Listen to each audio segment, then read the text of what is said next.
So Apple's gonna hate me for making this video.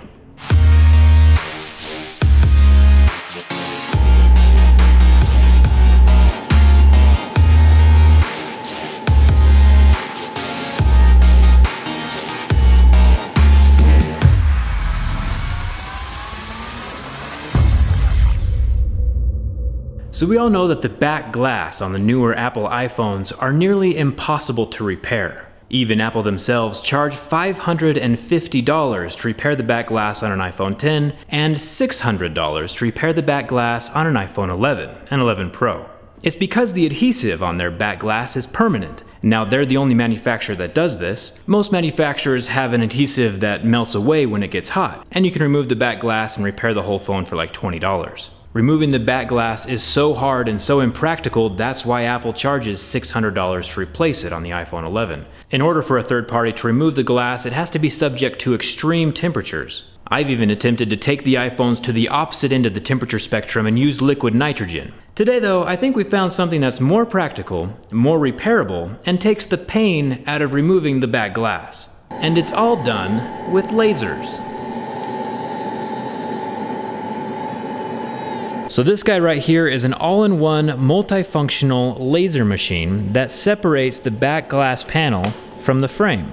Laser is an acronym for Light Amplification by Simulated Emission of Radiation. The red laser you see on top of the glass right now is mostly just to figure out where the phone is located, so we don't start lasering the metal frame of the phone. The laser is strong enough that will actually etch the metal, so we're trying to stay on just the glass surface. Once we switch over to the white laser, that's where it'll immediately start burning underneath the glass, and separating the glass from the metal frame, which is exactly what we're after, saving ourselves about $500 or $600. Apple, if you're watching, you can totally buy one of these yourselves and drop your prices just a little bit.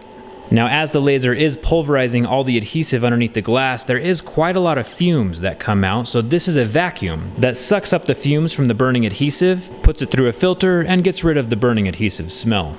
So this setup is from a company called Rewa, and the software they have included with it works with most every major manufacturer, but today we're mostly worried about the iPhones, because those are the hardest to repair.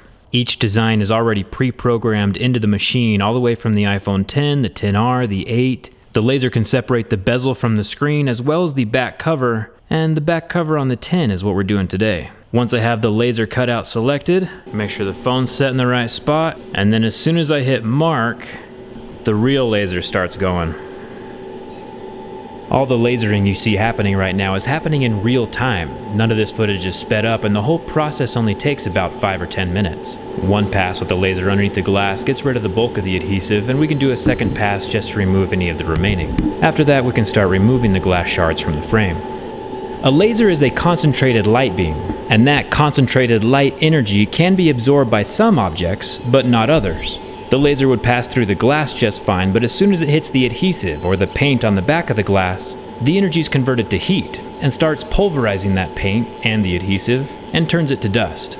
The higher power of the laser beam, the more damage it can do.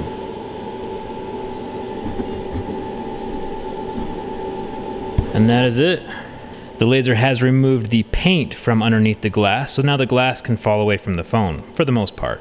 So you can see here the laser design is cutting out the black portions, and that same design left the space for the wireless charging pad, as well as some sensitive bits down here along the bottom. But those sensitive bits don't have adhesive behind it holding it to the glass panel, so we're just fine.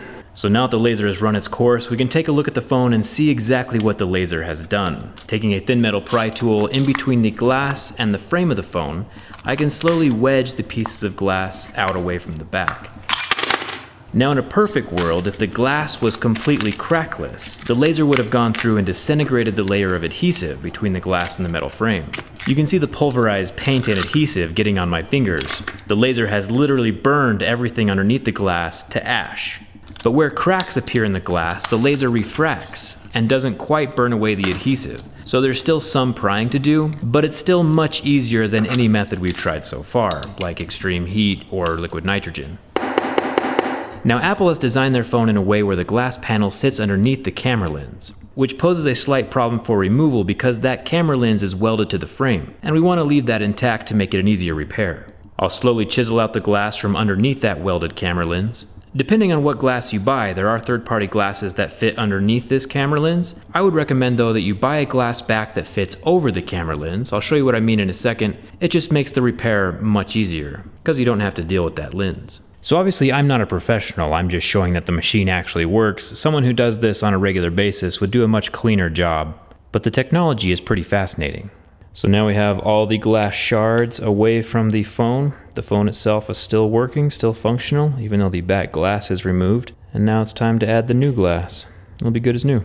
So when it comes time to select a piece of glass for your phone, there's a couple different options. One is you can get the glass with logo or without the logo. Apple's been pretty anti-repair from the beginning, so the vendors that sell the glass with the logo tend to disappear. If you're a business doing this on a regular basis, you might want to buy the glass without the logo. That way there's no copyright issues. It's effectively debranded, you could say. The second thing to look out for is the cutout of the glass. This white panel here you can see has the exact same cutout as the original piece of glass, meaning we'd have to unweld the camera lens, put the glass down, and then glue the camera lens back into place, which is a much more difficult repair. So I recommend buying the piece of glass that has a cutout large enough to slip over top of the camera lens, and then sits down snugly inside of the frame. It's a much easier repair, and no one's really going to notice the difference. The adhesive I'm going to use to adhere the back glass to the phone is called E8000. It's a multi-purpose jewelry adhesive that adheres glass and metal. I'll apply it to the metal of the phone in basically the same pattern that Apple used initially, and then do a super thin bead around the edge of the phone before I clamp the glass down into place.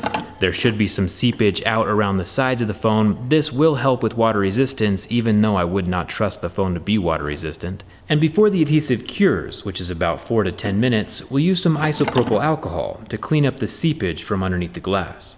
We want to make sure most of the overflow goo is gone before it has time to dry. It's easier to clean up when it's wet. You might be asking yourself, what about water resistance? Even though we've applied the glue in the same pattern that Apple applied the original adhesive, water resistance isn't something that you want to trust in the first place, much less after it's been broken and repaired. You should keep your phone away from water either way. One thing to keep in mind though with this laser machine is that the more cracks or the more shattered your phone is, the harder it is for the laser to get through the glass. If your glass is pretty much obliterated, the laser's going to go down and get refracted all over the place and not burn through the adhesive underneath the glass. So the less cracked your back is, the easier it is for this machine to work. Either way though, this machine brings the repair to a much more practical and sustainable level. It's doable. So each of these back glass panels costs about 20 bucks. Now granted, we did have to buy a $2,000 machine, but for a repair shop doing a lot of these on a regular basis, it's a substantial improvement, and I'm a huge fan of where the technology is headed. Lasers are pretty cool. So obviously this repair is a bit more complex than your average teardown and requires some pretty expensive equipment, but it's good to know that the repair is possible and that there are people out there doing it for much cheaper than Apple. Repair is an option. As much fun as playing with liquid nitrogen with the King of Random was, using this laser separator is much easier. I have a feeling these machines are going to get real popular real quick. I'll leave a link for these down in the video description so you can check out the current pricing. As with all technology, I'm sure the price is going to go down as time progresses. If you have any questions, leave them down in the comments. Come hang out with me on Instagram and Twitter. And thanks a ton for watching. I'll see you around. These right here are all Apple Watch displays. Every single one of them. My buddy's done so many Apple Watch repairs that he turns them into artwork.